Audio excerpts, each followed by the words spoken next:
क्योंकि अभी एविडेंसेस नहीं थे, लेकिन जितने एविडेंसेस उनके सामने थे उसके बेस पे सुप्रीम कोर्ट ने अपना वर्डिक्ट सुनाया। ये उम्मीद किए थे कि हम रीनीट होगा, क्योंकि इतना पेपर लीक हुआ था। सिर्फ पेपर लीक नहीं थे, कई सारे सीक्वेंसेस थे। कितने इसमें लूप होल्स देखे थे पूरा नीट के प्रोसेस में। यूजीसी नेट कैंसिल हो गया था और कई सारे इवेंट्स थे। तो एनटीए की एक ऊपर बड़ा सवाल उठ रहा है कि एनटीए उसका कॉम्पिटेंट है क्या एग्जाम्स कंडक्ट करने का। सुप्रीम कोर्ट का फैसला आ गया, उन्होंने रीनीट कराने से मना कर दिया है, क्या कहेंगे आप?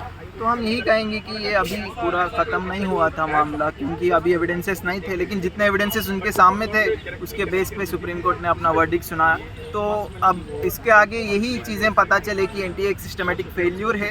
पूरा सेंट्रलाइजेशन का प्रोसेस पे ही सवाल उठा था और पूरा एनटीए के ऊपर ही ट्रस्ट और एम्बिग्विटी अभी भी स्टूडेंट्स में है। तो इसके लिए जो कमिटी फॉर्म किया गया था, वो कमिटी कैसा रिप्लाई करेगी और क्या क्या चीज़ें आगे बताएगी, उस पर एनटीए ने कैसा अपना रीट्रस्ट बिल्ड करेगा, ये सब आगे देखने वाली चीज़ें हैं। आप क्या उम्मीद कर रहे थे? आप स्टूडेंट हैं, पेटिशनर भी तो हैं। हम यही उम्मीद किए थे कि हम रीनीट होगा, क्योंकि इतना पेपर लीक हुआ था। सिर्फ पेपर लीक नहीं थे, कई सारे सीक्वेंसेस थे और एम्बिग्विटी थे और अनफेयर मीन्स थे। इन सारों के मामले में हम यही उम्मीद किए थे, लेकिन सुप्रीम कोर्ट अभी के एविडेंसेस के बेस करते हुए तो रीनीट को नहीं सही समझा है। तो हम आगे यही उम्मीद करते हैं कि एनटीए जैसा एक ट्रस्टेबल एजेंसी हो सके और आगे बढ़ के एक सेंट्रलाइजेशन के प्रोसेस पे पूरा गवर्नमेंट ट्रस्ट स्टूडेंट को जो खो गया था वो ट्रस्ट को दोबारा पैदा करे। वही है कि कहीं ना कहीं ये छात्रों को मेंटल स्ट्रेस अब जितने दिन भी झेल चुके थे, और इससे ज़्यादा मेंटल स्ट्रेस झेलना नहीं भी सही था,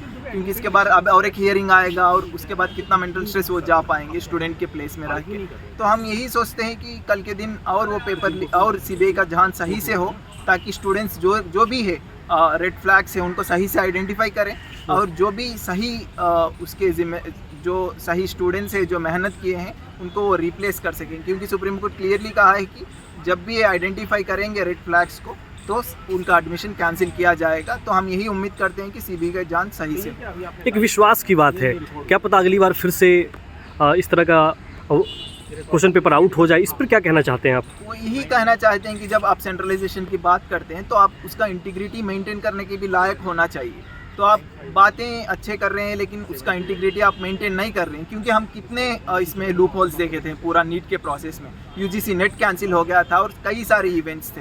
तो एनटीए की एक ऊपर बड़ा सवाल उठ रहा है कि एनटीए उसका कॉम्पिटेंट है क्या एग्जाम्स कंडक्ट करने का। तो ये कमिटी क्या डेवलपमेंट्स देगी, जो भी 7 मेंबर्स की कमिटी फॉर्म किया गया वो क्या डेवलपमेंट्स देगी, इस सारे पे हम आगे क्या कमिटी का क्या रिस्पॉन्स था वो देख के हम रिप्लाई करेंगे।